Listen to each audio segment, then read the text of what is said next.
Bismillahirrahmanirrahim. Assalamualaikum warahmatullahi wabarakatuh. Alhamdulillah wa syukurillah wa salatu wassalamu ala rasulillah Sayyidina wa habibina wa syafi'ina maulana Muhammadin sallallahu alaihi wasallam. Sahabat SAG yang dimuliakan dan dihormati, dicintai, insya Allah diberkahi Allah subhanahu wa ta'ala. Kembali pada kesempatan yang sangat berkah ini, kita berjumpa di masjid terbesar di Asia Tenggara, Masjid Istiqlal Jakarta. Dan kita akan mendiskusikan tentang keutamaan taubat, apalagi dalam bulan suci Ramadan ini. Taubat itu berasal dari bahasa Arab, dari akar kata taba ya tubuh. Taba artinya kembali. Kita tadinya berada mungkin di jalan yang kemana-mana, kita nggak tahu arahnya mau kemana. Maka itu kita harus kembali ke jalan yang benar, siratal mustaqim. Maka itu yang disebut dengan taubat. Taubat itu kembali. Ya. Apa sih yang dimaksud dengan taubat di dalam bahasa agama kita dalam Islam itu? Taubat itu artinya mungkin kita telah melakukan dosa, maksiat dan sebagainya, pelanggaran yang kita lakukan, lalu kita serahkan diri kita kepada Allah apapun adanya kita. Dengan demikian, taubat ini adalah suatu perbuatan yang sangat mulia di sisi Allah Subhanahu wa taala. Innallaha yuhibbut tawwabin wa yuhibbul mutatahhirin. Sesungguhnya Allah itu sangat mencintai orang yang selalu bertaubat. Ya kan? Dan juga Allah sangat senang terhadap orang yang membersihkan diri. Cuma perhatikan, ayat ini mengatakan at-tawwabin, bukan at-taib. Kalau at-taib itu nanti kumpul-kumpul dosanya baru taubat. Bukan itu yang dicintai Allah. Yang dicintai Allah itu ialah setiap kali ia melakukan dosa atau maksiat, langsung dia bertaubat. Taubatlah mumpung dosa itu masih hangat di badannya. Jangan nanti malam Jumat, nanti Ramadan, nanti di padang Arafah baru kita tobat. Enggak. Jangan disimpan dosa itu. Pokoknya manakala kita melakukan dosa, maka langsung kita tobatkan kepada Allah Subhanahu wa taala.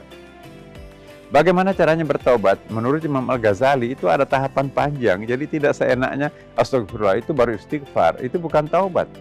Yang dimaksud taubat itu ialah pertama, kita meninggalkan perbuatan dosa itu, ya. Lalu kita istighfar, memang astagfirullah wa atubu ilaih. Ungkapkan sesuatu penyesalan yang luar biasa, ya Allah, kok kenapa aku tergelincir lagi, padahal kemarin aku sudah mulai bagus. Yang keempat, ikrarkan dalam dirinya, ya Allah, mudah-mudahan ini adalah dosa terakhir saya. Yang kelima, kalau itu dosa menyangkut masalah barangnya orang yang diambil, kembalikan barang itu. Ya. Yang keenam, mungkin kita pernah membicarakan aibnya saudara sendiri, datang ke yang bersangkutan, maaf mas, saya pernah ikut share, pada itu mungkin juga bohong atau fitnah. Saya datang ke sini untuk minta maaf. Ya, jadi kita harus melakukan itu. Yang ketujuh, ganti perbuatan dosa itu dengan amal kebajikan. Itu baru bisa disebut bertaubat. Nah, kalau kita bertobat hari ini tapi besok balik lagi, belum sempat ditobatkan, nah itu namanya melecehkan Allah. Kita nggak boleh bertobat, tapi itu dalam arti hanya melegitimasi dosa-dosa yang kita lakukan kemarin. Nah, pada kesempatan sangat berkah bulan suci Ramadan ini, kami mohon betul kepada kita semuanya, termasuk diri saya dan keluarga saya, kita semuanya, ya, jangan segan-segan, jangan malu. Bulan suci Ramadan ini adalah bulan pertobatan. Kalau bulan Ramadan ini kita tidak melakukan pertobatan, bulan apa lagi yang kita cari? Allah membuka kedua tangannya untuk menerima taubat hambanya pada bulan suci Ramadan ini. Karena itu para pemirsa, siapa sih yang tidak pernah berdosa? Siapa? Ayo, ada enggak yang tidak pernah melakukan dosa? Makanya itu Allah itu mengumbar dirinya sebagai sosok figur yang maha pemaaf. Ya. Walillahil asmaul husna fad'uhu biha. Allah itu memiliki nama-nama yang indah, asmaul husna. Berdoalah dengan nama-nama itu. Misalnya kalau Bapak Ibu para jamaah, ya, para pemirsa melakukan dosa, ya, cari nama-nama mana yang paling tepat untuk kita masuki entry point-nya. Kalau kita melakukan dosa, oh ini pintu at-tawwab, ya, maha penerima taubat. Oh ini Al-Ghafur, wah tapi ini macet. Oke, kita cari pintu Al-Afu, Banyak sekali pintu-pintu penyelamatan kita itu. Al-Ghafur Maha Pengampun, Al-Afu Maha Pemaaf, kemudian juga ada Ar-Rahman Ar-Rahim. Mari kita mencari nama-nama Allah yang bisa kita jadikan pintu untuk masuk kepadanya. Inilah rahasianya Asmaul Husna. Fada'uhu biha, mintalah doa melalui Asmaul Husna. Nah, insya Allah kalau ini kita lakukan semuanya para pemirsa, ya sahabat SIG, insya Allah sebesar apapun dosa hambanya, pengampunan Allah jauh lebih besar. Pengampunan Allah lebih besar daripada dosa hambanya. Sebesar apapun dosa kita, maka kalau kita datang dalam keadaan taubat dan nasuha, insya Allah Allah menerima taubat hambanya. Apalagi bulan suci Ramadan ini. Karena itu para pemirsa, izinkanlah saya menyimpulkan apa yang saya ingin sampaikan pada kesempatan ini.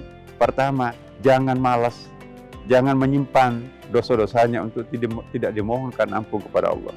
Sesegera mungkin datanglah di masjid atau dimanapun juga taubatan nasuha. Yang kedua, ganti perbuatan buruknya itu dengan perbuatan-perbuatan yang saleh. Nyumbang ke masjid, nyumbang ke panti asuhan dan sebagainya. Itu semuanya innal hasanati yudhibna sayyiati.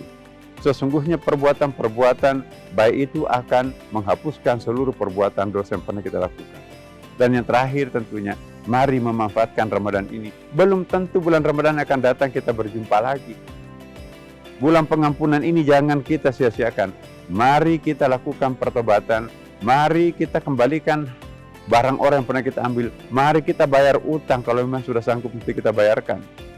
Dan berikrar, insya Allah aku akan menjadi manusia baru seusai bulan suci Ramadan ini. Tidak akan kami lakukan apapun yang dilarang oleh Allah. Besok nanti melakukan hal seperti itu, kembali lagi kepada Allah. Ya Allah, hambamu manusia biasa. Aku sudah bersumpah tidak melakukannya, tapi aku manusia biasa. Hambamu bukan malaikat. Insya Allah, Allah Maha Penerima Taubat. Kalau itu jujur kita lakukan. Saya kira inilah yang sempat saya sampaikan pada kesempatan ini. Semoga kita semuanya para pemirsa, wabil khusus kepada sahabat SIG, mari kita bersama-sama memelihara kekompakan, persatuan dalam visi misi yang sama, yang diemban kita bersama sebagai komunitas sahabat SIG. Semoga Allah memberkati kita semuanya. Wallahul muwaffiq ila aqwamit thariq. Wassalamualaikum warahmatullahi wabarakatuh.